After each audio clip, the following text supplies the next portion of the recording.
인생을 살면서 가끔씩 참 안타까울 때가 있는데요. 특별히 아주 어린 친구들, 아직 젊은 친구들이 위축되어 있는 모습을 볼 때 참 너무 안타까워요. 왜 이렇게 위축되어 있을까? 위축되어 있으면 당연히 경직되고 자기의 표현도 잘 못하고 그런 친구들을 우리가 가끔씩 만나요. 그럼 참 마음이 안타깝습니다. 위축되어 있는 상황에선 자유로움이 사라지고요. 또 창의적인 상상력도 사라지기 때문에 그 사람이 살아낼 수 있는 멋진 삶을 살아낼 수가 없는 것이죠. 근데 무슨 이유였는지 사람들이 위축되어 있을 때는 참 너무너무 마음이 안타깝고 괴롭죠.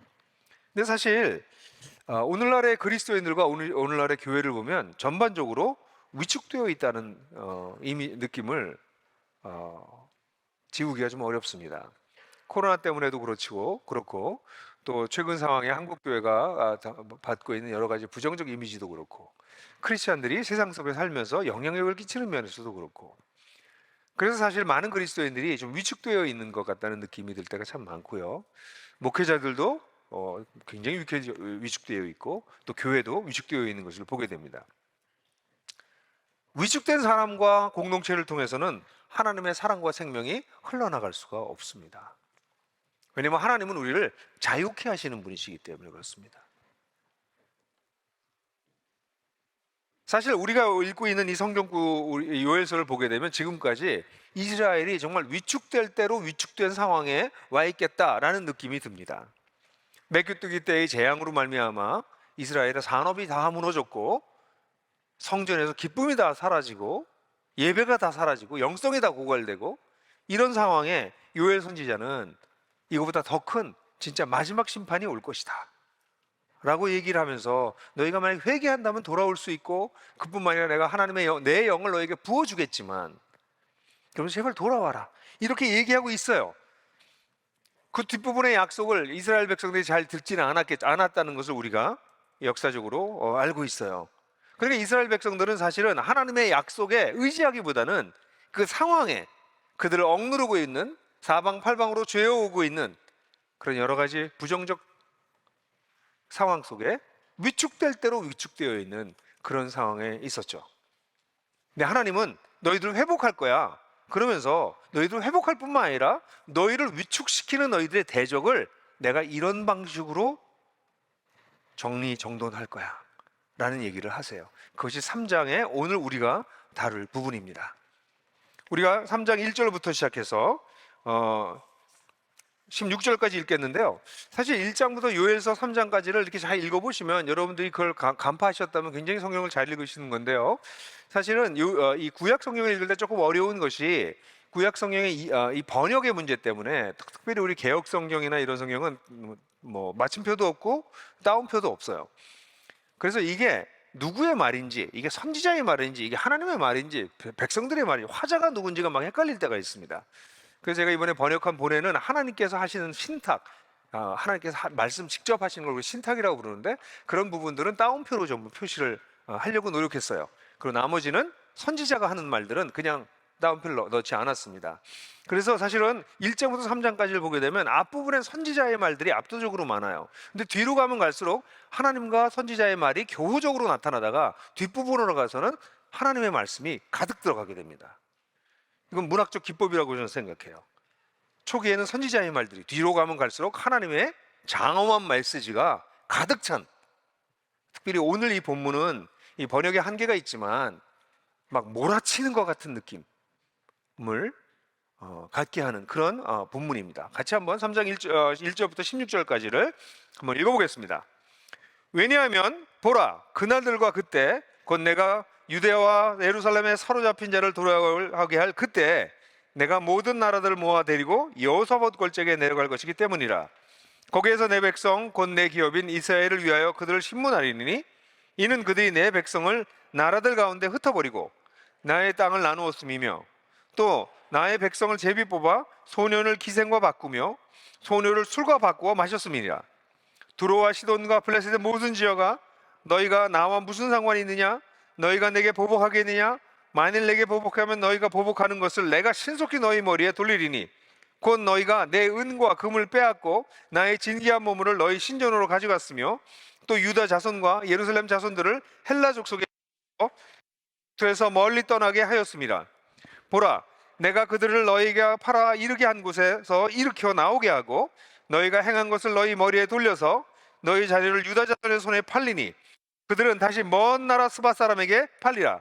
여호와께서 말씀하셨다. 모든 민족에게 이렇게 널리 선포하라. 전쟁을 준비하라. 모든 용사를 격려하고 그들을 올라오게 하라. 보습을 쳐서 칼을 만들라. 나를 쳐서 창을 만들라. 약한 자도 이르기를 나는 강하다 하라. 사면의 민족들아, 너희는 속히 와서 모여라. 여호와여, 주의 용사들로 그리로 내려오게 하옵소서. 민족들은 일어나서 여호사밧 골짜기에 올라올지어다. 내가 거기 앉아서 사면의 민족들을 다 심판하리로다. 너희는 낫을 쓰라. 곡식이 이더었도다. 와서 밟을지어다. 포도주들이 가득 차고 포도주 독이 넘치니 그들의 악이 크미로다. 사람이 많음이요 심판의 골짜기에 사람이 많음이요 심판의 골짜기에 여호와의 날이 가까이 오미로다. 해와 달이 캄캄하며 별들이 그 빛을 거두도다. 여호와께서 시온에서 부르짖고 예루살렘에서 큰 소리를 내시리니 하늘과 땅이 진동하리로다. 그러나 여호와께서 그의 백성의 피난처 이스라엘의 자손의 요새가 되시리로다. 아멘. 이 본문을 보게 되면 하나님께서 열국을, 세상에 있는 모든 나라를 소집하시고 이제 마지막 재난, 마지막 심판을 하실 것이라고 하는 말씀이 1절부터 12절까지 나타납니다. 사실 우리는 2장에서 하나님께서 이스라엘을 회복할 그 회복의 계획에 대해서 들었습니다. 그런데 2절을 보게 되면 이제 그 회복과 함께 이제는 모든 나라를 반대쪽에서는 모아서 심판하고 신문할 거라고 얘기하면서 1절에 왜냐하면 이렇게 시작합니다. 사실 우리 개역성경이나 세번역에는 이 왜냐하면이라고 하는 단어를 넣기가 어려워요. 번역하기가 불편해지기 때문에 그렇습니다. 그런데 이 왜냐하면이라고 하는 단어는 굉장히 중요합니다. 왜냐하면 2장과 3장을 연결시켜 주기 때문입니다. 2장에서 내가 너희 백성들 이렇게 회복시킬 거야. 왜냐하면 너희들을 괴롭혔던 모든 열국을 심판할 거니까. 이렇게 연결돼서 2장과 3장은 굉장히 중요하게 연결되어 있는 것입니다. 2장에서 이스라엘이 마지막 심판에서 회개하고, 그 심판이 오기 전에 회개하고 하나님의 영을, 여기 2번씩이나 부음을 받았다가 나오죠. 영을 2번씩이나 부음을 받고 여호와를 부르고 시온과 예루살렘에 피하여서 구원을 얻게 된다면 이스라엘이 회복되는 시나리오를 하나님 가지고 계셨었죠. 근데 우리가 알다시피 그들은 그 시나리오를 따르지 못했어요. 그들은 회개하지 않았습니다. 여호와께 끝까지 돌아오지 않았습니다. 그래서 결국 그들은 실패했고, 그래서 하나님의 영은 그들에게 임한 것이 아니라 우리에게 임했습니다. 우리는 이제 새 이스라엘이 된 것이죠. 그렇다면 이 본문은 무엇을 뜻하는 것일까요? 이 본문은 마지막 날 하나님께서 이스라엘을 회복을 할 수 있다라고 하는 것을 포함할 수도 있지만, 많은 학자들은, 일부 학자들은 그렇게 보고 저도 일부 그럴 거라고 봐요. 그러나 오히려 이제 세상에 여전히 둘러싸여 살고 있는 새 이스라엘의 완전한 회복을 위한 하나님의 마지막 심판에 적용될 수 있어요. 사실 우리 구약 성경은 랍비들도 해석하고요, 유대 학자들도 해석합니다. 그런데 우리 그리스도인들은 신약의 빛에 비추어서 구약을 이해해요. 이걸 우리가 신학적으로는 점진적 계시라고 얘기를 해요. 그래서 이 요엘서라고 하는 책이 사도행전에 어떻게 사용됐고 그 이후에 신약에서 어떤 식으로 사용되었는가를 볼 때 이 본문은 초기에는 하나님이 아마도 이스라엘을 회복하실 때 마지막 심판을 하시고 이스라엘을 회복하고 난 다음엔 열국을 심판하실 하나님의 계획을 얘기한 것이지만, 이스라엘이 그 하나님의 회복의 축복을 받지 못하고 그 회복을 우리가 받았기 때문에 이제 하나님께서 우리를 결국 마지막에 온전하게 하나님 나라에 들어가게 하실 때, 그때 열국을 어떻게 심판하실 것인가 하는 것을 이야기하는 본문이라고 볼 수 있어요. 사실 이 앞에 그날 1절에 보면 그날들과 그때라고 이렇게 제가 번역했는데, 이 역시 우리말 성경에서 해석하기가 굉장히 어려운 부분입니다. 사실 이 단어 두 개가 같이 나와 있는데요, 이것은 일정한 기간을 의미하는 그날들과 그때, 특정한 시기를 얘기하는 단어가 중첩돼서 나타나는데, 이 표현은 앞부분의 29절에서 그날 중에 in those days, 예수께서 오시고 난 다음에 성령이 임하시고 난 다음에 하나님께서 다시 오실 때까지 그 날들, 말세라고 베드로가 사도행전에서 얘기했던 그 마지막 날들 중에 라고 하는 단어와, 그리고 크고 무서운 날이 임하기 전에 라고 했던, 단수로 얘기했던 그 단어를 여기 반영하고 있는 본문이에요. 어제 설교를 안 들으신 분이나 사도행전을 잘 이해를 못하신 분들은 좀 따라오기 어려울지 모르겠어요. 다시 설명해 드리면, 하나님은 예수께서 오시고 성령께서 우리에게 임하심으로 말미암아 하나님의 그 마지막 시대가 시작되었고, 그래서 이 날들이 지나가고 있고, 그런데 마지막 날, 그 큰 날이 올 텐데, 두렵고 큰 날이 올 텐데, 이것이 심판의 날이라는 것이죠. 여기에 그래서 이 1장에 그 날들과 그때에 내가 이제 열국을 심판하기 위해서 여호사밧 골짜기로 모든 민족을 소집할 것이다 라고 하나님께서 말씀하고 계시는 것입니다.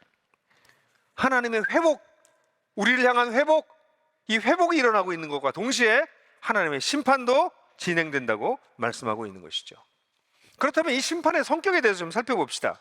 2절 하반절부터 8절까지 보게 되면 이 심판의 주체가 하나님이시라고 하는 사실이 나타나요. 2장에 보면 2절에 보게 되면 여기에 내가 누굽니까? 바로 하나님이시죠. 내가 돌아오게 할 그때에 내가 모든 나라를 모아서 데리고 여호사밧의 골짜기에 내려갈 것이다. 거기서 내가 그들을 심문할 것이다. 이렇게 얘기하고 있어요. 여기 동사들이 계속해서 주어가 하나님으로 나옵니다. 하나님께서 주체적으로 이제 심판을 시행하시겠다고 얘기를 해요. 왜냐하면 여기 또 하나님의 자신을 얘기하는 나라고 하는 주어가 반복되는 것과 함께 소유격 나의도 3번이나 반복되고 있죠. 나의 백성, 내 기업, 나의 땅, 이거 다 내 거였다. 나의 소유였다. 나의 다스림 안에 있었다. 내가 사랑하는 것들이었다. 근데 그런 것들을 너희들이 유린하였구나. 내가 너희들을 심판할 것이다. 여러분, 사실 여호사밧 골짜기라고 하는 단어가 나오는데, 이 여호사밧이라고 하는 단어는 여호와께서 재판하신다는 뜻입니다. 하나님이 유일한 심판자이십니다. 하나님이 유일한 심판자이십니다. 그래서 하나님을 받아들인 첫 이스라엘은 하나님을 본받아서 이스라엘이 공의와 정의로 세상을 심판해야 된다고 성경에서 끊임없이 얘기해요. 신명기 16장, 시편 72편, 잠언 31장 8절 9절 등등에서 성경은 이스라엘이 이제 공의를 시행하고 하나님 대신해서 세상을 심판해야 된다라고 얘기했는데, 이스라엘 백성들이 하나님을 두려워하지 아니하고 세상과 하나님을 겸하여 섬기면서 인간 사회 속에서 보통 사람들의 세속 사회랑 똑같은 사회가 되어버리고 나니까 이제 그들 속에 불의가 가득 차게 됐어요. 그래서 하나님이 직접 심판하신다라고 말씀하세요. 이제 너희가 심판하지 않기 때문에 너희를 포함하여서 내가 세상을 심판할 것이다. 사실 하나님이 이 깨어지고 상하고 하나님 없이 자신의 권력을 가지고 약한 자들을 괴롭히고 자신의 배만 불리기는 이 세상을 심판하실 거라고 하는 것은, 하나님이 심판의 주체시라고 하는 것은 사실 우리에겐 좀 두렵기도 해요. 근데 우리들도 그렇게 크게 다른 존재가 아니기 때문에. 그렇지만 또 하는 편으로서는 큰 위로가 되죠. 그분이 결국 그분의 정의를 온전하게 세우실 날이 있겠구나. 그분이 주체적으로 이 세상을 회복하시고 심판하시겠구나 하는 생각이 드는 거죠. 하나님이 심판의 주인이십니다. 오늘날 그리스도인들은 우리 이 성금요일을 지나면서 하나님께서 우리를 용서해 주셨다라고 하는 사실에 너무 경도된 나머지 심판하시는 하나님, 다시 말해서 정의롭게 세상을 보고 계시고 정의가 시행되지 않는 것에 대해서 분노하시고 이것을 바로잡으려고 하시는 심판하시는 하나님을 잊어버린지도 모르겠어요. 그래서 너무나도 많은 그리스도인들이 하나님의 심판에 대해서는 거의 얘기하지도 않으니 결국 하나님의 정의에 대한 얘기도 하지 않고 늘 사랑만 얘기해요. 하나님의 사랑은 하나님의 정의 위에 서 있습니다. 하나님의 심판과 하나님의 사랑, 하나님의 정의와 하나님의 사랑이 분리될 수 없습니다. 그것을 분리시키면 말랑말랑한 할아버지 하나님이 나오든지, 아니면 무섭게 우리를 쫓아다니면서 우리를 괴롭히는 검사, 이건 단어가 안 좋다, 형사, 이것도 안 좋네. 어쨌든 그런 우리를 끊임없이 쫓아다니면서 처벌하려고 하는 존재가 되는 것이죠.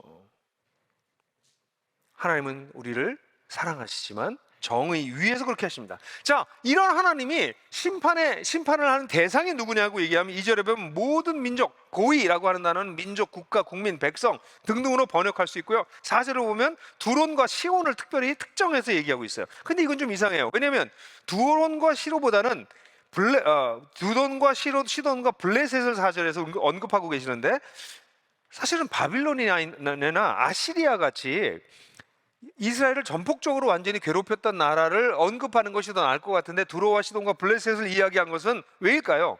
사실 19절에도 다음 본문, 오늘 다루지 못하지만 3장 19절에 보면 이집트와 에돔도 또 언급해요. 왜 이런 많은 민족들 가운데 이런 나라를 특정하였는가? 그것은 하나님께서 모든 세상의 민족들을 심판하실 것이지만, 특별히 하나님의 백성을 괴롭혔던 모든 민족들의 대표로서 이 나라들을 거론하고 계신 것입니다. 그래서 그 나라들만을 심판하시겠다는 게 아니라 모든 나라를 다 심판하시기 위해서 열국을 여호사밧 골짜기에 부르셨는데, 특별히 이 나라들에 대해서 지적하시면서 대표적으로 너희들이 이렇게 한 짓이 너희들뿐 아니라 열국이 다 향한 것이다 라는 것을 대표격으로 설명하고 있는 것으로 보아야 돼요. 그래서 하나님이 모든 민족, 다시 말해서 이스라엘을 주변에서 괴롭혔던 나라들을 결국 심판하실 것이다 라고 얘기하고 있는 것이죠. 그런데 여기서 생각을 하면, 그래서 많은 사람들은 이 고의라고 하는 단어, 이 모든 민족, 모든 나라라고 하는 단어를 가지고 결국은 국가를 생각을 많이 해요. 그런데 이 표현들은 사실은 고대의 표현이고요.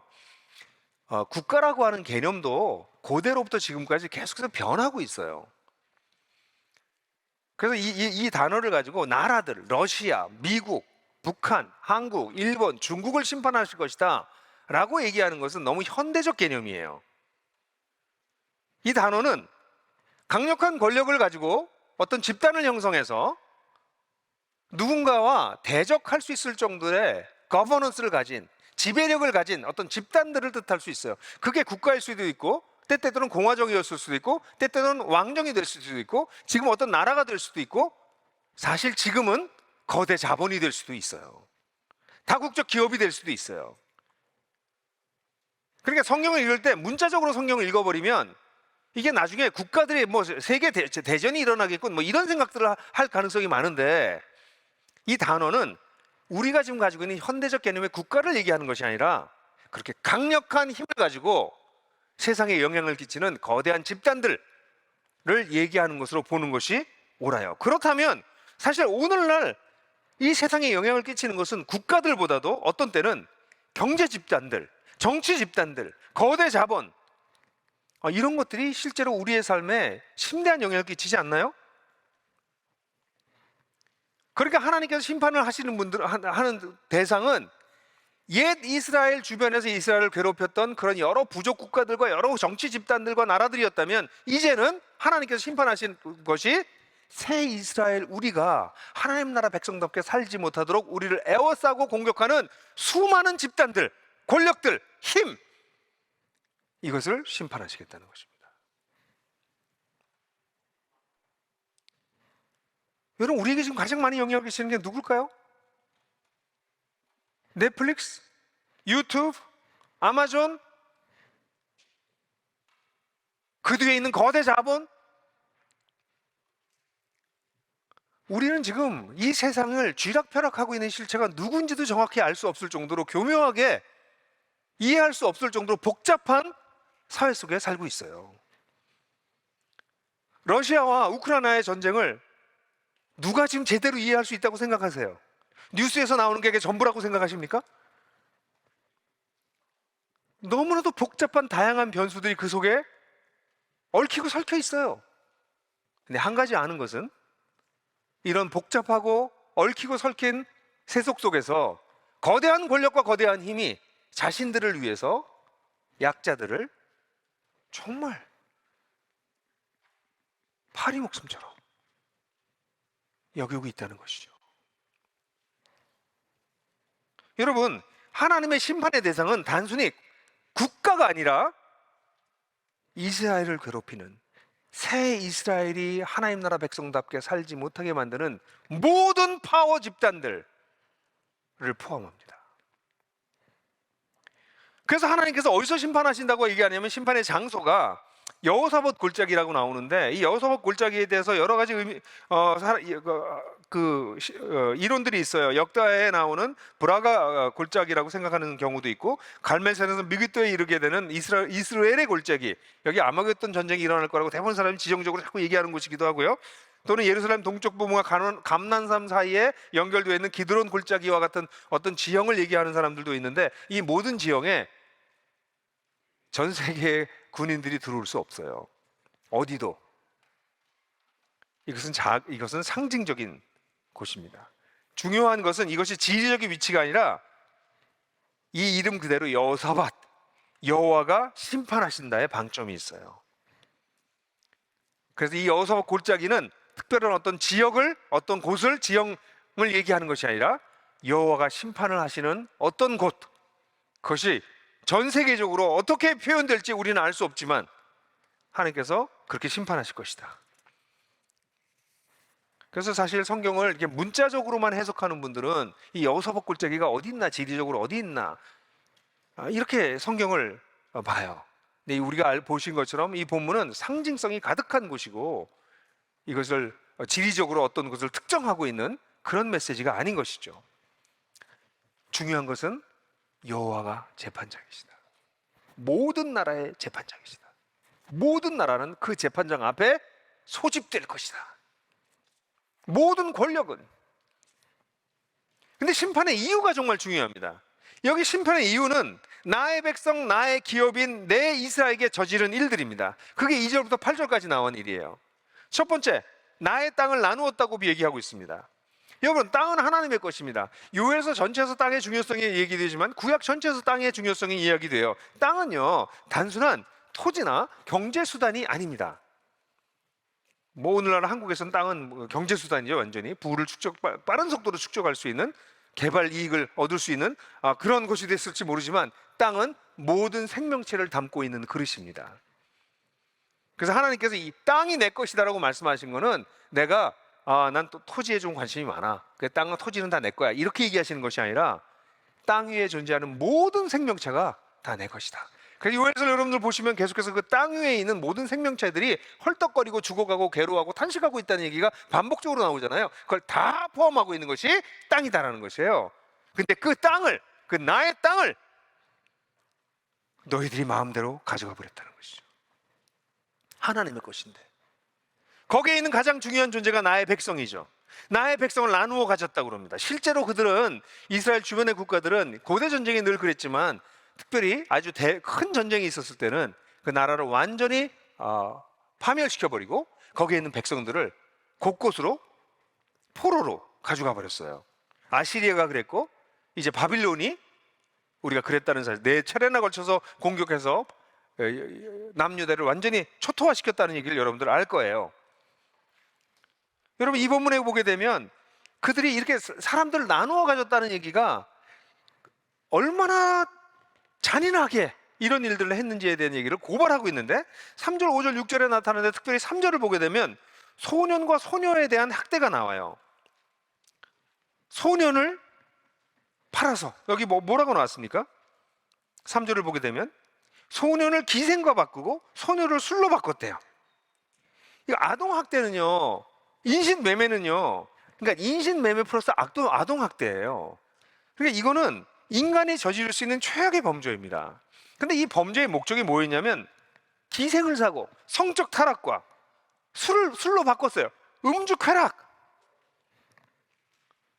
그러니까 이 강대국들이 여기에 소년과 소녀라고 하는 단어를 단순히 소년과 소녀로 보지 마시고요, 이 단어는 사실은 자기를 방어할 수 없는 약자를 뜻하는 것입니다.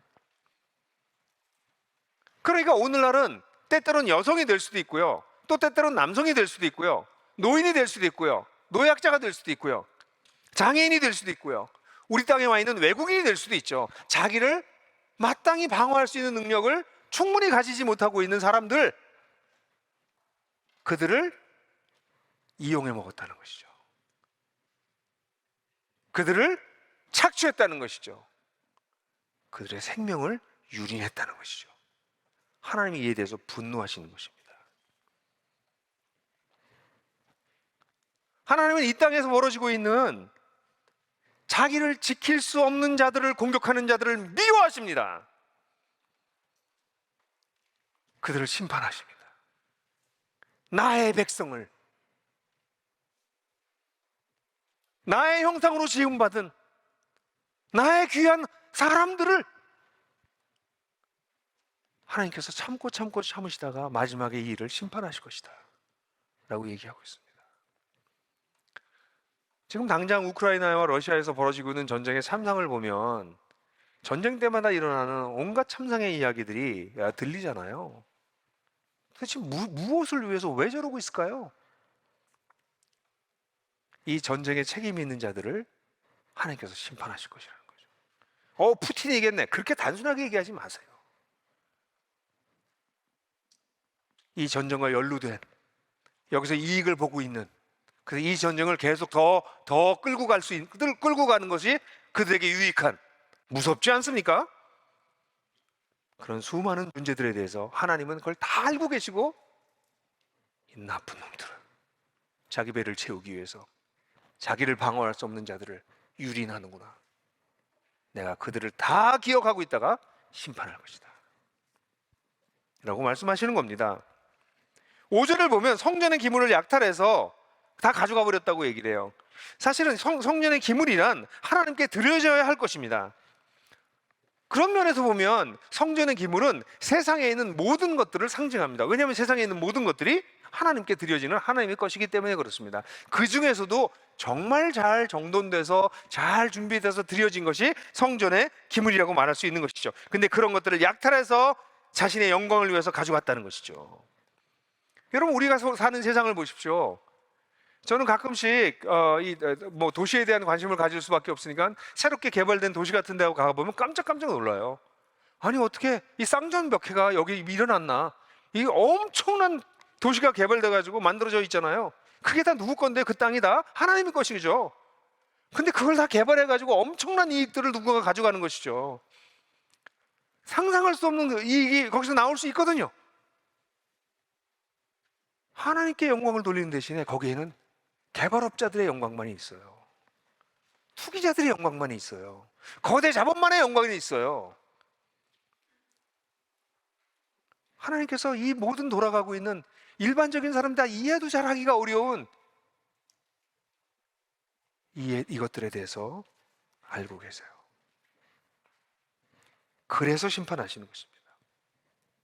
6절에도 유다 백성과 예루살렘 시민을 그리스에 인신매매했다는 얘기가 또 다시 나옵니다. 하나님은 출애굽기도 있고 신명기에도 그렇고 율법으로 인신매매를 금지했고, 만약에 인신매매를 한다면 사형에 처해야 된다라고 말씀하고 계시죠. 여러분, 이 본문은 유대와 예루살렘에 가해진 악행들을 얘기하고 있어요.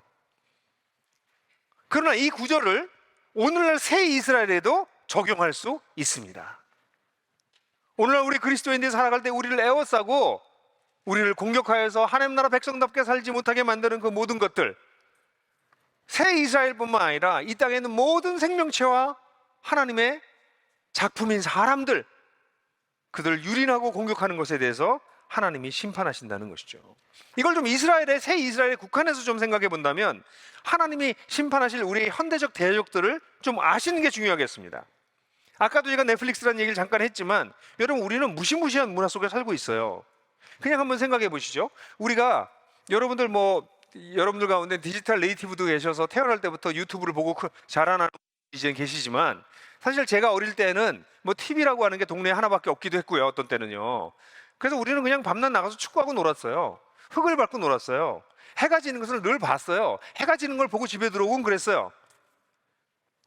전 도시에 살았지만 농촌에 살았던 사람들이라면, 아마 지방에서 살았던 분들이라면 자연 속에 더 많이 들어갔을 거예요. 그럼 쉴 때 어떻게 쉬었을까요?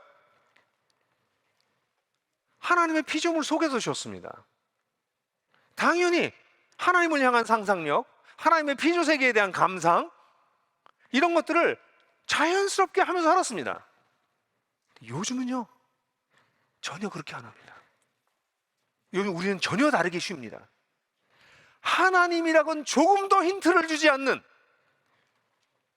영상과 오락거리와 인터넷과, 여러분 우리가 쉴 때 가만 보세요. 지금 우리가 어떤 세상 속에 살고 있는지 잘 보세요. 과거에는 이렇게 문명이, 지금 이것도 오래된 것도 아니에요. 3, 40년 만에 변화된 인간이 경험하고 있는 일인데요, 3, 40년 전만 하도 쉴 때는 하나님을 생각하기가 쉬웠어요. 그건 너무나 자연스러운 일이었어요. 근데 이제 하나님을 현대 문화가 거세해 버렸어요. 하나님의 흔적이 전혀 없어요. 자본이 만들어내는 영광만 있을 뿐이에요. 엔터테인먼트만 잔뜩 있을 뿐이에요. 여기서 자라나는 아이들은 신에 대한 초월적인 어떤 것에 대한 감흥 자체를 잃어버렸어요. 무섭지 않나요? 그 뒤에 있는, 매달마다 여러분들 계좌에서 월정액을 꾸준하게 빼가고 계시는, 그것이 한 사람이 아니라 수백만 수억 면의 지갑에서 그걸 꺼내가고 있는, 그 대신 우리는 우리의 영혼을 볼모아 잡채는.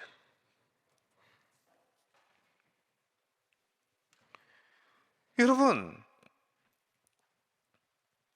사실 저는 국가보다 더 무서운 존재가 이 땅에 존재한다고 생각해요. 아프리카에 있는 어떤 나라는 우리에게 공격하지 못합니다. 그러나 다국적 기업들, 지금 특별히 인터넷이라고 하는 것을 통해서 접근되는, 전 세계를 쥐락펴락하고 있는 이 집단들, 그들이 여러분들로 하여금 하나님을 더 깨닫게 하는 영감 어린 어떤 도움을 주나요? 아니면 하나님으로부터 여러분들 점점 더 멀리하게 만드나요? 하나님 없이도 재밌게 그냥 하루 저녁을 보낼 수 있게 만들어주는 그런 존재들, 하나님께서 심판하실 것입니다. 뭐 자본과 돈에 대한 이야기도 여기서 뭐 더 할 필요도 없습니다. 돈을 만몬이라고 하나님께서 말씀하시면서 인격성을 부여하시기도 했지만, 사실 오늘날은 온갖 기만과 교묘한 편법으로 부를 증가하는 것이 똑똑한 사람입니다. 아니, 누가 일을 해가지고 집을 사, 그렇게 하는 거 아니야. 영끌을 해서라도 뭘 해야지. 그래서 교인들도 모이면 재테크, 코인, 주식 이야기로 그 정보를 교환하느라고 시간을 다 보내는 그런 교회도 있대요. 정당한 노동이 무시되는 세대입니다. 영끌이라고 하는 단어가 표현되듯이 여러분의 영혼을 끌어다가 재산을 확보하게 만듭니다. 그게 다 그렇게 하는 거니까 다 그렇게 하는 거라고 얘기해요. 근데 이 말, 얘기가 그대로 표현한 대로 여러분의 영혼을 끌어가는 것이죠. 저는 재테크나 주식이나 정당한 주식과 정당한 재테크가 필요하다고 봐요. 그러나 만약 우리가 우리의 재테크와 우리의 주식과 우리의 경제 활동을 통해서 하나님보다 점점 멀어지고 있다면 여러분들은 속고 있는 것입니다. 어떠한 경제 행위를 하더라도 그 경제 행위로 인해서 하나님을 더 사랑하게 되고 이웃을 더 사랑하게 된다면 그것은 아름다운 경제 행위가 될 가능성이 높습니다. 근데 여러분들이 하는 어떤 행위가 하나님으로부터 여러분을 점점 멀리 떨어지게 만들고 있어요. 차라리 한 나라를 주변을 포위하고 공격하는 적군이 싸우기가 쉽습니다. 왜냐하면 그들은 눈에 보이니까. 근데 오늘날은 눈에 보이지 않는 적과 싸워야 할 뿐만 아니라 사도 바울이 얘기한 것처럼 우리의 적들은 그들 자신을 광명의 천사로 위장합니다. 여러분 기억하십시오. 그것이 무엇이든 간에 여러분들은 하나님을 사랑하고 이웃을 사랑하는 일로부터 여러분들의 마음을 빼앗아가는 것은 여러분 하나님의 심판의 대상입니다. 하나님이 그것 때문에 심판하실 것입니다.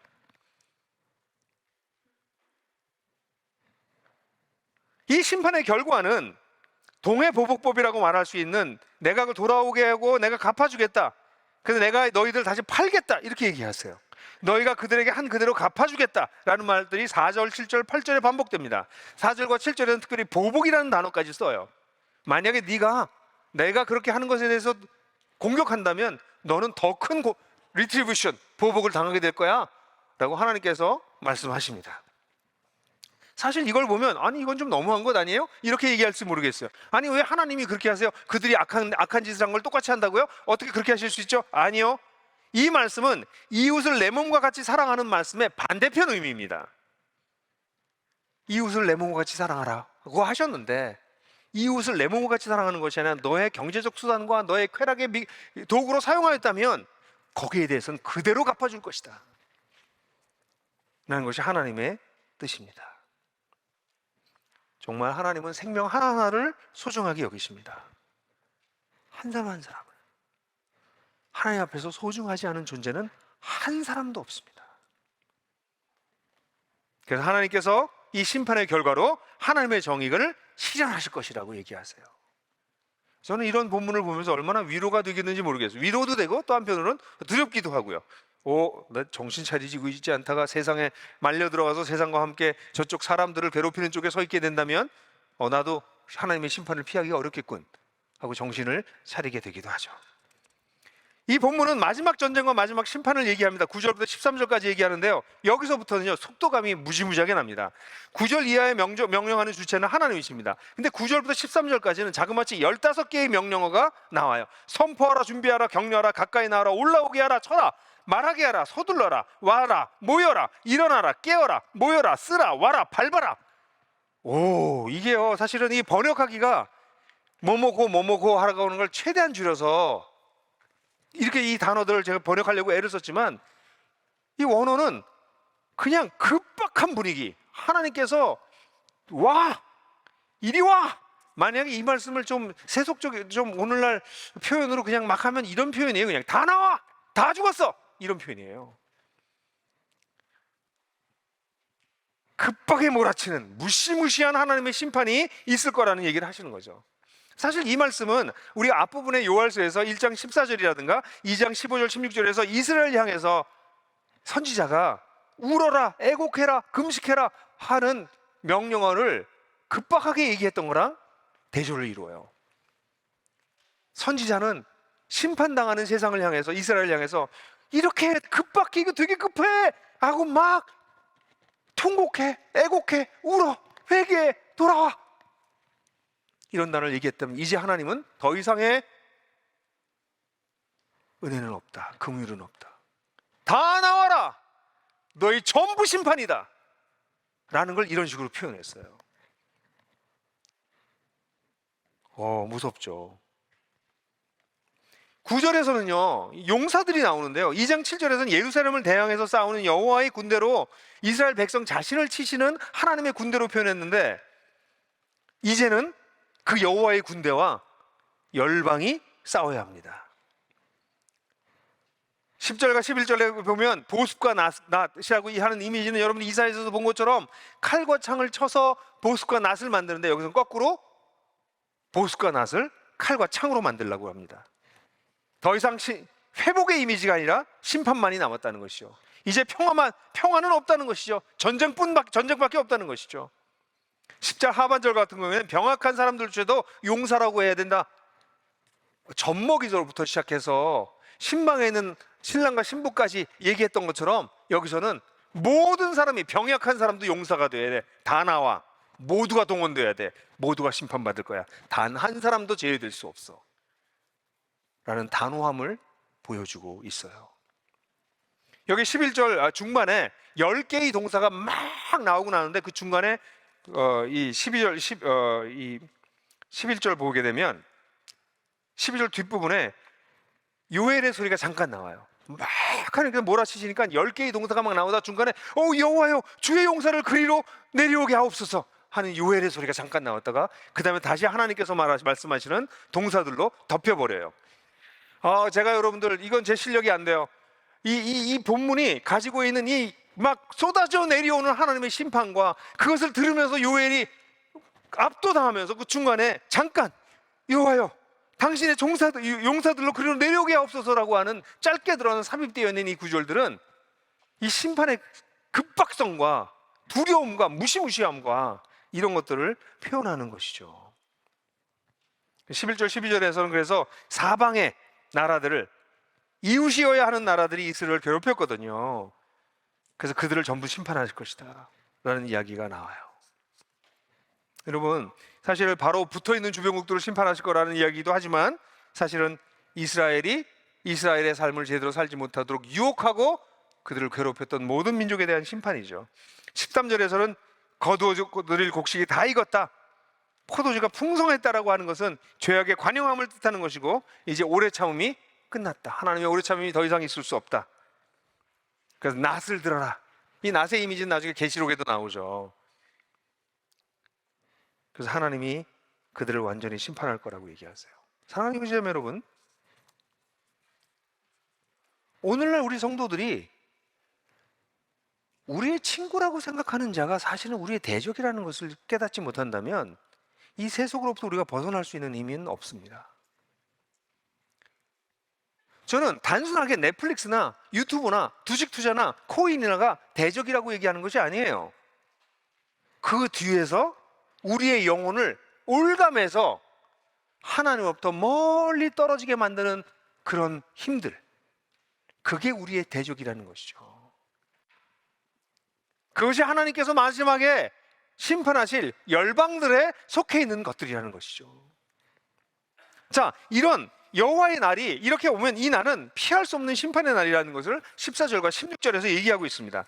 14절에 보면 판결의 골짜기에 여호와의 날이 가까웠다라고 하는 얘기를 하고 있어요. 여호와의 날이 가까웠다는 것은 1장 15절, 2장 1절, 11절에도 쓰였고, 이게 여호와의 날이 가까웠다라고 하는 것이 요엘서의 주제잖아요. 근데 그 앞에 것들이 이스라엘에 대한 심판이었다면 이 3장의 심판은 열방에 대한 심판입니다. 여기에 수많은 무리들이 모여있다. multitudes 이렇게 표현돼요. 영어로는 그렇게 번역했는데요, 무리들, 수많은 무리들이 여기 모여있다는 것이죠. 여기서는요, 이쯤 되면요, 이제 전쟁이 일어나야 될 것 같은데, 9절에 전쟁의 이미지가 막 있다가요, 여기 보면 전쟁의 이미지 나오지도 않아요. 그냥 심판만 남았어요. 전쟁 시작도 못했다는 거죠. 하나님 앞에 나와서 하나님과 싸우러 나와라 하나님께서 말씀하셨지만 앞에 나와서는 전쟁을 하지도 못한다는 것이죠. 그냥 끝나버렸다는 것이에요. 심판의 이미지만 남아요. 마지막 판결만이 남는 것이죠. 그래서 15절부터 16절까지 보면 소망이 전혀 없다. 15절 같은 표현은 해와 달과 별이 진다는 표현인데, 이것은 단순히 물리적인 표현보다는 문학적인 표현일 가능성이 많죠. 사실 이 해와 달과 별은 이방인들로 믿고 있던 신이에요. 너희들이 믿고 있던 거 다 끝났다, 이런 뜻입니다. 해신, 달신, 별신, 이게 이방인들이 그 자신들을 지켜주고 자신들을 보조해주고 자신들에게 복주는 존재라고 생각하고 있었는데 다 끝났다 너희들. 16절에 하늘과 땅이 진동한다는 것과 연관됩니다. 하나님의 임재가 나타나서 그 하나님의 심판이 편만하게 나타난 상태를 얘기하고 있는 것이죠. 그리고 16절에 이르러서는 여호와가 시온에서 외치고 예루살렘에서 큰 소리를 발하시니, 이게 뭐냐면 심판을 선언하신다는 뜻이에요. 하늘과 땅이 진동하다, 이건 전 우주적 사건이 일어난다는, 이게 막 지축이 흔들리고 이런다는 뜻이 아니라 두려워 떠는, 이 땅에 있는 모든 존재가 두려워 떠는 것을 표현하는 것이죠. 시편에서 이런 비슷한 류의 표현들은 많아요. 시편 46편 6절 같은 경우에 보면 민족들이 으렁거리고 왕국이 흔들리는데 주님이 한 번 호령하시면 땅이 녹는도다. 하나님 마지막에 심판의 호령을 하실 때 이 세상에 하나님 앞에 설 존재가 하나도 없다. 근데 여기 나오는 하나님께서 부르짖는다라고 하는 단어는 샤그라고 하는 히브리어인데요, 이 말은 사실은 호랑이가 우르렁거릴 때 내는 소리예요. 근데 이 본문 바로 뒤에 있는 아모스에 가면 아모스 3장 4절이나 8절 보면 사자가 부르짖으신 것과 같이 여호와가 부르짖으시는데 누가 예언을 하지 않을 수 있겠느냐, 이렇게 얘기를 해요. 하나님을 사자와 비교해요. 사자가 으르렁거리는, 동물 중에서 가장 무서운 맹수가 으르렁거리듯이 하나님이 표효하듯이 심판을 선언하실 것이라는 얘기를 하고 있는 것이죠.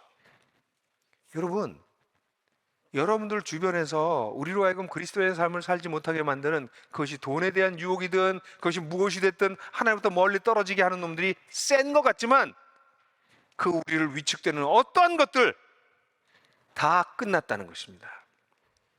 더 이상 그들을 지탱하던 자본도 권력도 그 무엇도 힘을 쓰지 못하게 되는 날이 올 것이다 라는 선언을 하고 있는 것이에요. 그런데요, 이런 무서운 하나님의 정의로운 심판이 이루어질 때 우리에겐 피난처와 산성이 있어요. 16절 하반절이죠. 16절 하반절에 뭐라고 얘기하고 있나요? 16절 하반절 한번 같이 읽어볼까요? 그러나, 여기 그러나가 나오네요. 여호와께서 그의 백성의 피난처 이스라엘 자손의 요새가 되시리로다. 그러나 이 심판의 때에 하늘과 해와 달과 별, 하늘과 땅이 진동하고 하나님이 표효하시는 그때에 그의 백성에게 피난처와 요새가 되십니다. 여러분, 우리들도 똑같이 심판받을 수밖에 없는 존재지만 그분은 우리가 피할 수 있고 우리를 지켜주시는 산성과 같은 존재가 되십니다. 왜 그렇게 됩니까? 바로 우리 예수 그리스도의 우리를 위해서 대신 죽으신 대속적 죽음 때문에 우리가 그에게 피할 수 있게 된 것이죠. 사실 이 땅을 살면서 우리도 하나님의 심판의 대상이 될 수밖에 없다는 생각을 들 때가 가끔씩 있지 않으세요? 그런데도 불구하고 우리가 피할 수 있는 일은 하나님께서 이런 요새를 우리에게 마련해 주셨기 때문입니다. 사실 성경에 보면 이 요새 피난처와 산성이 됐다는 말씀이 곳곳에 나와요. 하나님이 우리의 산성과 피난처가 된다는 것이죠. 자, 여러분, 그렇다면 이제 우리 실제적인 얘기를 하면서 이 본문이 우리에게 의미하는 바를 좀 생각해 봅시다. 여러분, 우리들은 누군가요? 여러분들은 누구십니까? 사랑하는 형제자매 여러분, 우리는 여호와의 날을 기다리는 사람들입니다. 우리는 여호와의 날, 첫 번째 임했던 여호와의 날을 통해서 하나님께서 하나님의 심판을 예수께 대신 부어주셨다는 사실을 깨달은 사람들입니다. 근데 이걸로 끝나지 않았다는 것을 꼭 기억하셔야 됩니다. 여호와의 날이 한 번 더 남았습니다. 열방을 심판하시고 새 이스라엘을 함께 살지 못하게 만드는 모든 것을 심판하시는 그 날이 남아있다는 것입니다. 그러므로 우리는 그 날을 기다리는 사람들입니다. 그렇나요? 그런데 만약에 우리들이 여기 계신 우리 사랑하는 형제자매들이 이 여호와를 기다리지 않고 있다면 그건 아마도 기독교의 메시지를 처음부터 혼합주의적으로 받아들여서 그럴 것이에요. 예수를 믿으면, 하나님을 믿으면 이 땅에서 잘 살게 되는 거야. 그러다 죽으면 천당 가. 하나님 나라를 가르치지 않고 그냥 구원만 얘기했기 때문에 주님의 나라를 오시겠지 언젠가, 난 어차피 구원받은 사람이고 난 어차피 죽으면 천당 갈 거고, 그래서 그 나라를 별로 안 기다리고 있는 것이죠. 그러나 만약 이 세상이 이토록 하나님께서 증오하고 미워하셔서 너희들 다 죽었어 라고 말씀하시는 이 무시무시한 심판의 대상이 되어 있다는 사실을 깨닫고 이 세상이 사람들을 얼마나 망가뜨리고 있는지에 대한 그 현실을 제대로 안다면, 그래서 이 깨어진 세상에 우리가 눈이 열리기 시작한다면, 주님이 빨리 오시지 않으신다면 이 깨지고 상한 세상 속에서 약자들의 눈물과 한숨과 고통은 끊어지는 날이 없겠구나. 세상에 정의가 선포되지는 않겠구나. 정의가 이루어지지 않겠구나. 인간이 아무리 노력해도 더 교묘하고 간교하게 사람들을 착취하는 일들이 끊임없이 벌어지겠구나. 소망이 없구나. 이 세상에 소망이 없구나. 나는 어쩌다 운이 좋아서 별로 힘들지 않게 살지 모르지만 이런 세상에 내 편하다고 고통당하고 죽어가고 있는 사람들을 모른 척하고 살기가 참으로 괴롭구나.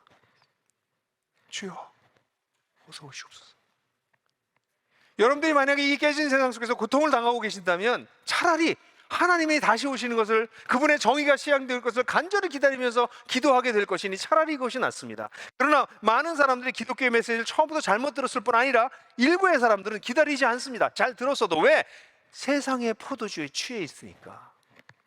먹고 마시고 놀 게 너무 많으니까. 조금만 눈을 열면 곳곳에서 비명소리가 들리는데 그 소리에 눈을 막고 귀를 막고 그냥 나의 혼자 자신의 공간 속에 칩거에 들어가서 거기에서 즐기고 놀 게 너무 많으니까.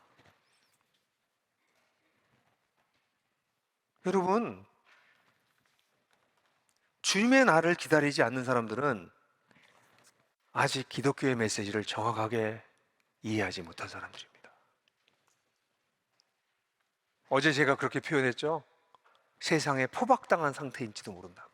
이미. 사랑하는 형제자매 여러분, 깨어나십시오.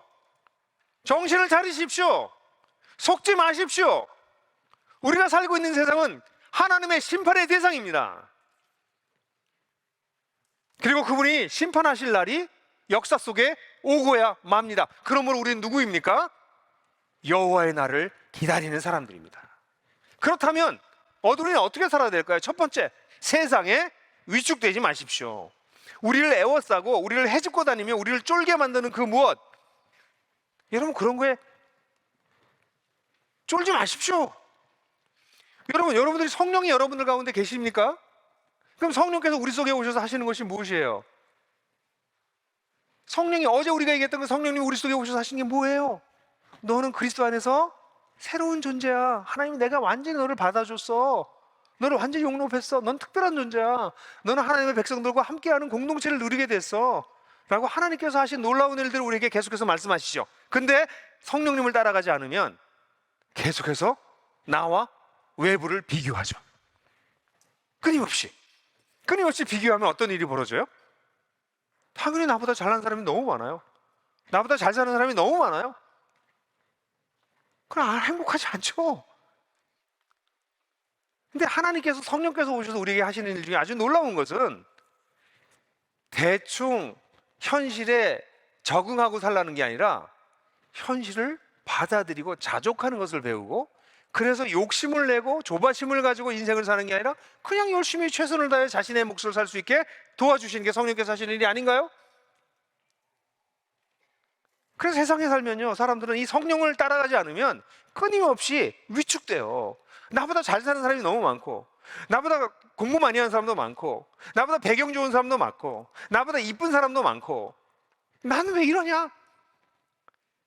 여러분들 에워싸고 끊임없이 이런 걸 통해서 뭐예요? 돈이라도 벌어서 그걸 수술을 하든 뭘 사든 그래야 네 존재 가치가 늘어나. 그래서 이 상업이 돌아가는 거예요. 결혼식을 하나 해도요, 말도 안 되게 돈을 죄송해 이게 표현해서 쳐 드리면서 결혼식을 해요. 왜 결혼식을 그렇게 해야 되는데요? 다 그렇게 하니까. 그렇게 하려면 쪽팔린데요. 정신 나간 거죠. 결혼식이 우리가 이렇게 잘 사는 걸 보여주는데요?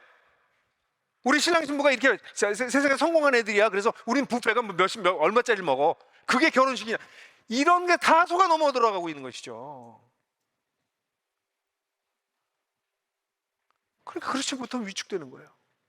아휴, 한 사람당 5만 원짜리 10만 원짜리 밥을 먹이면서 결혼식을 어떻게 해? 난 결혼도 못 시키겠네. 난 결혼도 못 하겠네. 속으신 겁니다, 여러분들이. 이런 것들이 한두 군데인가요? 한두 군데가 아니에요. 우리 삶 전체에서 우리를 에워싸고 너는 루저야. 넌 행복할 수가 없어. 넌 소비할 수가 없잖아. 넌 가진 게 없잖아. 끊임없이 여러분들을 괴롭히는 이야기에 여러분들이 괴롭힘을 당하고 있잖아요. 위축되지 마세요. 그게 세상이에요.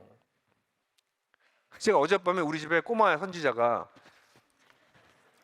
저한테 장기하 노래가 재밌는 게 나왔어. 아빠 한번 들어볼래? 그리고 유튜브를 소개해줬어요. 근데 그래서 제가 그 노래를 오늘 좀 틀어줄까 그랬어요, 여러분들한테. 그랬더니 이게 나온 지가 얼마 안 돼서 이게 좀 문제가 있대요. 그래서 틀지 못한대요. 근데 이 노래의 내용이 뭐예요? 여러분 들어보셨어요? 장기야?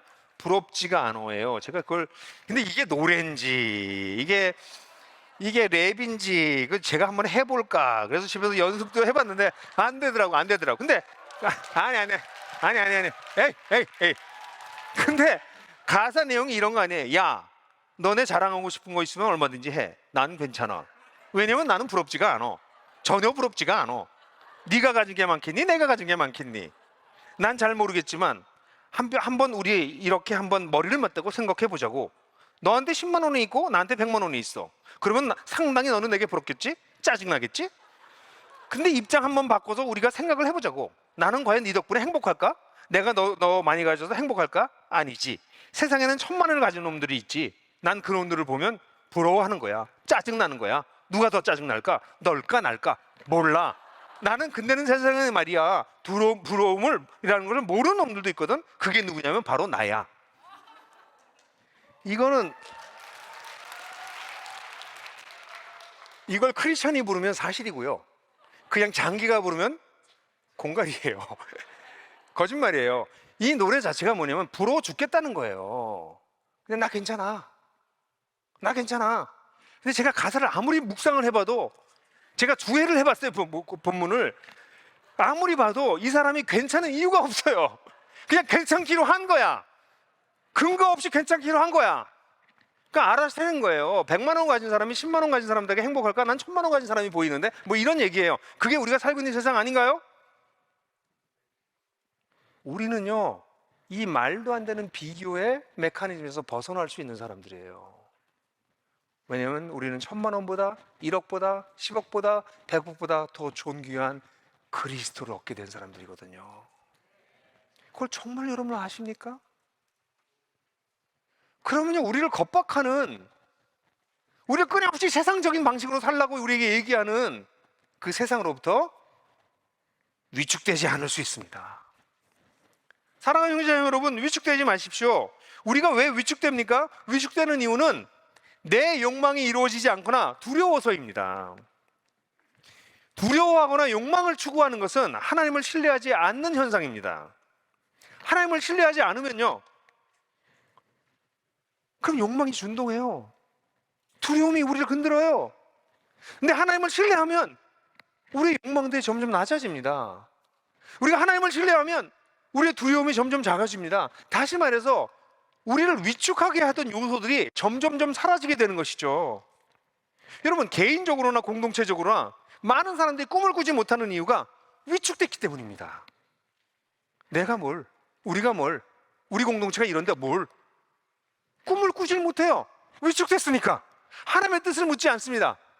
개인적으로나 공동체로나 여러분의 삶이 허접하다고 왜 꿈을 안 꾸세요? 여러분 스스로 허접하다고 생각하시니까. 무슨 내 인생이야, 이거 목사님이나 꿈꾸세요. 나는 안 됐어요. 이미 끝났어요. 이번 생은 끝났어요. 왜 기독교를 믿으세요? 그럼 불교를 믿으세요? 다음 생을 기약하면서. 예? 아니, 우리는요, 내 인생이 아무리 허접해 보여도 하나님이 이걸 쓰시는구나. 하나님이 더 허접하게 오셨고, 예수로 허접한 자들만 만나셨고, 허접한 오병이어를 사용하셨고, 그게 기독교의 메시지예요, 여러분. 근데 우리를 포박하고 우리를 에워싸고 있는 문화는 우리가 아무것도 아니라고 얘기하는 것이죠. 아니에요. 우리는 장기와 다르게 난 괜찮아 라고 말할 수 있는 사람들입니다. 속지 마세요. 꿈을 꾸세요. 공동체들도 꿈을 꾸세요. 우리 교회 꿈 꾸세요. 그냥 우리 교회 하나 어떻게 건사하는 게 힘들어가지고 벌벌벌벌 기지 마세요. 하나님께서 우리 여러분들을 통해서 무슨 일을 하려고 하실까요? 꿈을 꾸고 하나님 앞에서 분별하세요. 자신의 합리적이라는 변명의 울타리 속에 자신을 숨겨 놓지 마세요. 위대한 개혁을 이끌어 가시는 하나님을 바라보세요. 세상에 위축되지 말고 자유해져 가는 것을 배우세요. 크리스찬들이 위축되어 있는 모습을 볼 때마다, 그리스도인 공동체가 위축되어 있는 모습을 볼 때마다 얼마나 안타까운지요. 우리야말로 자유를 구가할 수 있는 사람들인데 말이에요. 그리고 우리가 이렇게 위축되지 않고 살아간다면 두 번째 할 일이요, 세상을 향해서요, 정의를 요구하고 실행하십시다. 여러분, 세상에 심판받을 것에 대해서 경고하지 못하고 오히려 부려워하는 사람들이 있다면 그건 정의의 개념이 모호해서 그렇습니다. 정의의 개념이 모호해지면 하나님의 심판도 모호해집니다. 우리 최근에 정치가 대통령 선거가 끝났지만, 끝나고 난 다음에 뉴스를 보지 않는다는 사람들도 있고, 시작할 때도 굉장히 많은 사람들이 이편 저편 얘기를 많이 했는데요. 저는 얼마든지 시민으로서 그렇게 할 수 있다고 생각해요. 그런데 그리스도인으로서 정치적인 정의를 그렇게 기대하지 마십시오. 우리는 이 정치적인 영역에서 하나님의 정의가 이루어질 것을 애를 써야 되지만, 그 중에 어떤 파트가 천사이고 다른 파트가 악마라는 식의 생각은 굉장히 나이브한 생각입니다. 하나님이 없는 세상에 정의란 구현되기가 어렵습니다. 자기 이익이, 자기 관점이, 자기 해석이 가장 중요합니다. 그러니까 세상에서 정의를 요구하려고 하면 우리가 세상에 대한 공부를 더 치열하게 해야 됩니다. 저는 오히려 이런 공부들을 해야 된다고 생각하고, 그냥 신문 몇 개 보고 이 사람 저 사람 얘기 듣고 자기의 정치적 입장을 정하고 그러는 위험한 자세를 좀 피하고, 저는 정의의 개념을 먼저 바로잡는 일부터 우리가 하는 일이 필요하다고 생각해요. 우리 주변에서 정의를 확산시켜 나가 봅시다. 정의에 대한 민감성을, 감수성을 발전시켜 나가 봅시다. 그걸 어떻게 할 수 있을까요? 내 주변에 있는 나의 약자들에게 내가 정의를 실행하고 있는지를 살펴보십시다. 그러니까 정의라고 하는 개념이 마이클 샌던이 얘기했던, 정치학자들이 얘기하든 정치 철학자들이 얘기하든, 정의라고 하는 개념을 정의하는 것은 굉장히 어려워요. 그러나 우린 정의가 뭔지 알아요. 근데 자기 주변에 있는 약자들에게 정의를 행하지 않으면서, 사소한 일들에 있어서는 정의를 행하지 않으면서, 거대한 정치적 정의, 사회적 정의를 얘기할 때는 너무나 많은 비약이 일어나서 실제로는 정의를 주장하는 사람들에 의해서 거꾸로 이용당할 가능성이 높아요.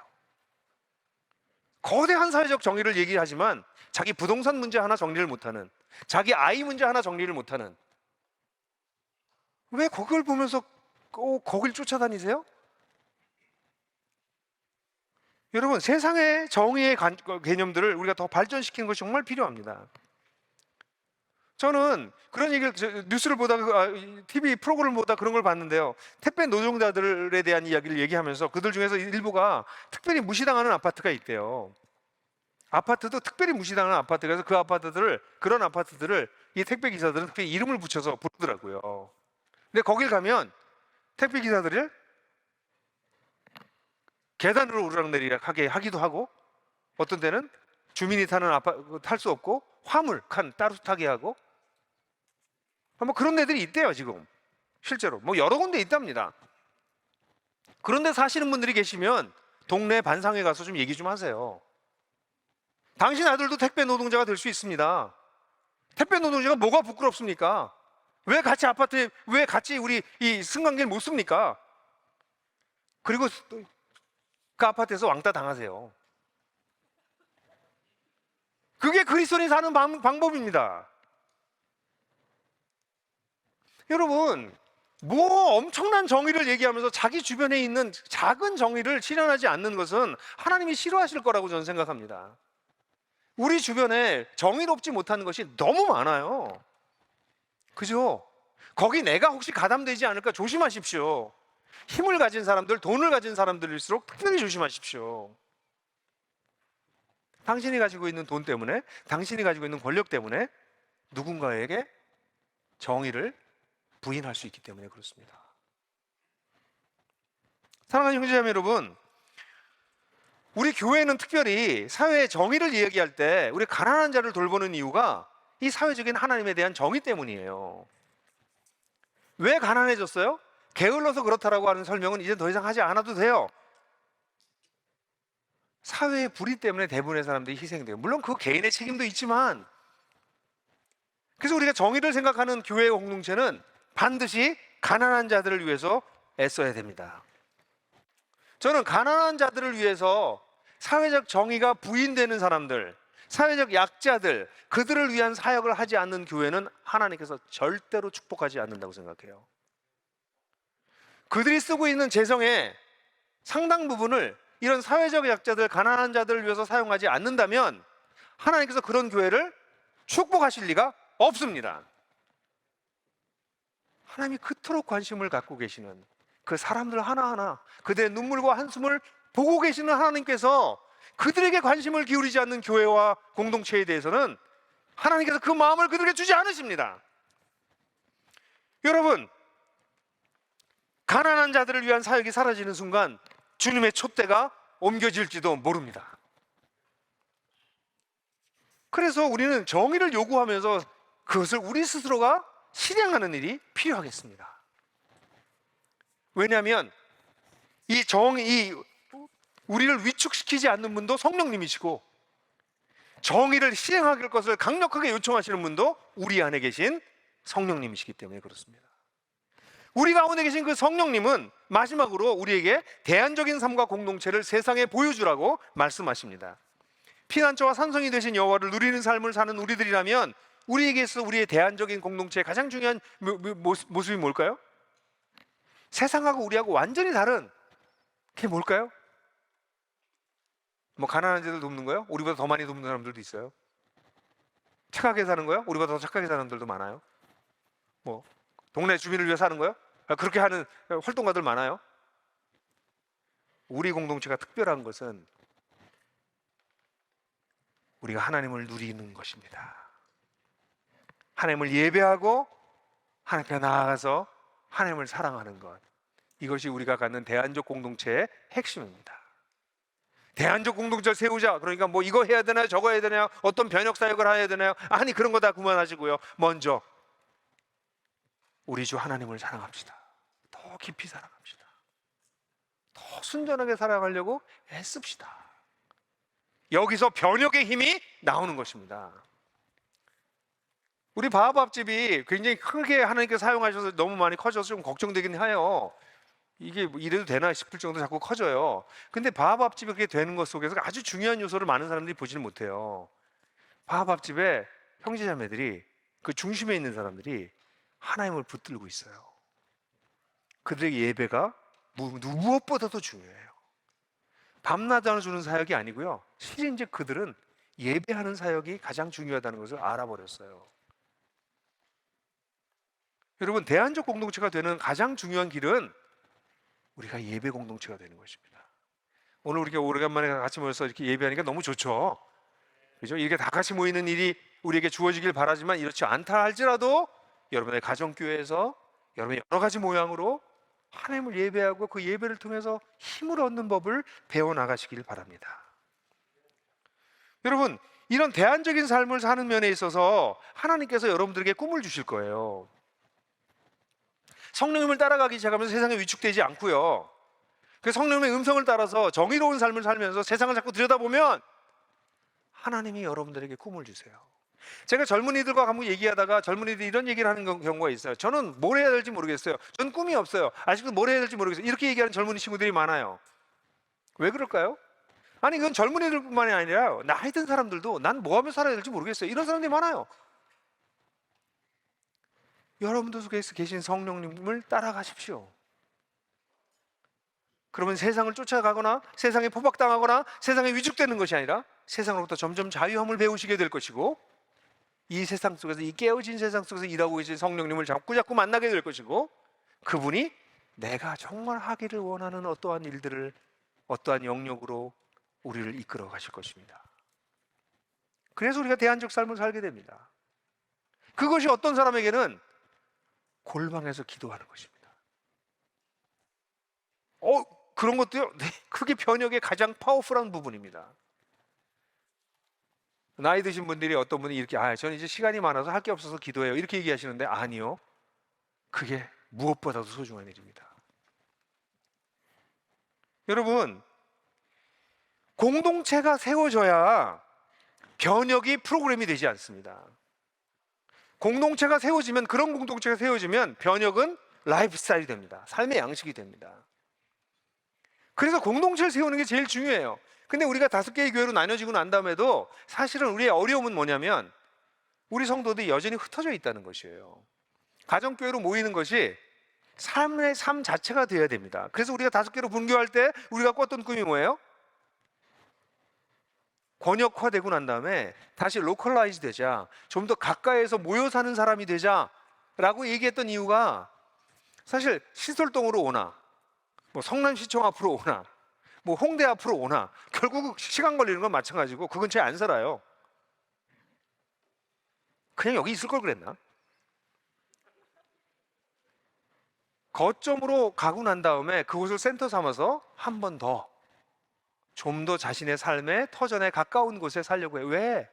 대안적 공동체를 살아갈 때야 사람들이 하나님을 믿는 사람들이 진짜 있구나, 진짜 믿고 사는 사람도 있구나, 그들이 사는 게 진짜 다르구나 라는 것을 보게 될 것이기 때문에 그렇습니다. 과거같이 십자가 꽂아놓으면 사람들이 찾아오는 교회는 이제는 사라졌습니다. 이제는 사람들은 진정성을 보기 시작합니다. 진짜 그렇게 살아, 그 사람들? 오, 진짜야? 어떻게 그렇게 산대? 사실 나도 그렇게 살고 싶었는데. 그런 사람들이 세상에 쌓였습니다. 근데 그리스도인들이 그것을 보여주지 않는다면 도대체 누가 보여줄 수 있겠습니까? 많은 사람들이 한국 교회의 숫자가 줄어들면서 위기라고 얘기를 해요. 숫자는 줄어들 것입니다. 경주 남산 같은 데 한번 가보세요. 경주 남산이라는 곳에 가보면 거기에 절터가 너무 많아서 복원도 안 됩니다. 그냥 한 10m마다 절터가 있어요. 그 얘기 뭐냐면, 경주 이 신라의 마지막 시대 때 거기 남산 전체가 뭐였냐면 다 절이었어요, 다 절. 근데 망했습니다. 지금 절터밖에 안 남았어요. 우리 한국도 밤에 나가면 곳곳에 그냥 십자가가 빨갛게 보이던 시대가 있었습니다. 여러분, 제도적이고 조직적이고 종교적인 집단들은 사라져요. 그걸 너무 이상하게 생각하지 마십시오. 한국의 교회는 이미 그 단계로 접어들었습니다. 그러니 제도적이고 종교적이고 조직적인 어떤 집단을 세우려고 하지 마시고 정말 사랑하는 사람들, 주님을 정말 따라가는 자들, 그리고 하나님의 날을, 그 여호와의 날을 함께 기다리는 사람들, 그래서 이 땅에서 다른 종류의 대안적 삶을 살아가는 사람들과 함께 엮여서 사십시오. 그것만이 실제로 전도할 수 있는 거의 유일한 길입니다. 이제는 사랑하는 형제자매 여러분, 대안적 공동체와 삶을 우리 세상에 보여줍시다. 난 괜찮아 라고 말할 수 있는 사람은 우리밖에 없습니다. 그걸 좀 보여줍시다. 그렇게 돈이 많지 않아도, 그렇게 성공하지 않았어도, 아니 이렇게 잘 살 수 있어, 의미 있게 재미있게 살 수 있어, 좀 보여주십시다. 사랑하는 형제자매 여러분, 이스라엘이 사방으로부터 위축당하고 살았던 그 시대에 요엘 선지자는 일어나서 하나님께서 너희들을 회복하실 것이야, 그리고 너희를 괴롭혔던 사람들을 완전히 다 심판하실 것이야, 그렇지만 너희들은 여호와께 피하기 때문에 살아남을 것이야 라고 하는 메시지를 전달해 줬습니다. 오늘날도 우리 그리스도인들이 위축될 일이 사방팔방에 쌓여 있습니다. 정신을 차리지 않고 있으면 우리 모두가 다 사는 게 너무 재미없고요, 난 왜 이럴까, 밤낮 이러다가 인생을 종칠 가능성이 높아지고 있습니다. 요엘을 통해서 하나님께서 하시는 메시지를 들으십시오. 여러분들은 여호와의 날을 기다리시는 하나님 나라의 백성이십니까? 그러면 위축되지 마십시오. 오히려 세상을 향해서 요구하고 세상 속에서 우리의 삶을 살아갑시다. 그리고 대안적인 삶을 살아냅시다. 이제 우리 또 이렇게 다 같이 전가족 헌신 예배로 모였다가 다 흩어집니다. 다섯 곳으로 흩어져서도 가 있는 곳에서 하나님께서 꾸셨던 그 하나님 나라의 꿈을 계속 꿔봅시다. 그래서 우리를 위축시키고 우리를 이렇게 조작하고 우리를 자꾸 주저앉게 만드는 것에서 새로운 꿈을 자꾸 꺼내고 새로운 시도를 하고, 실패도 좋으니까 도전해보고 하나님을 의지하면서 자꾸 해봅시다. 그래서 저쪽 교회가 이번에 또 실패했는데 어쨌든 걔는 대단해, 실패를 해도 저렇게 계속해서 뭘 시도해, 이거 박수치고 겉봐 쟤네 실패할 줄 알았어, 그러니까 우리처럼 가만히 있어야지, 이러지 말고 같이 응원하고 함께 하나님의 뜻을 분별하고, 만약 그것이 하나님의 뜻이라면 함께 힘을 합주고, 그래서 곳곳에서 상상하지 못했던 일들이 벌어지기 시작하는 거, 그거 꿈꿔볼 수 없을까요? 그냥 우리 여기서 나들목에서 했던 거 그대로 가서 여기저기서 하는 거, 그거가 전부일까요? 나들목 교회는요, 아무리 잘했어도요, 지역화해서 지역에 들어가서 살면서 증인 공동체로 살아보지 못했어요. 그거 우리 못 해봤습니다. 다섯 하는 거는 그거 하자는 것입니다. 사람들에게 우리가 하나님 나라를 사는 것을 보여주자. 그게 우리 꿈이었습니다. 그럼 왜 나눠가지고 힘들게 그렇게 나눠가지고 거기서 또 조그만 센터 만들어가지고 사냐고. 그게 종말이 아니잖아요.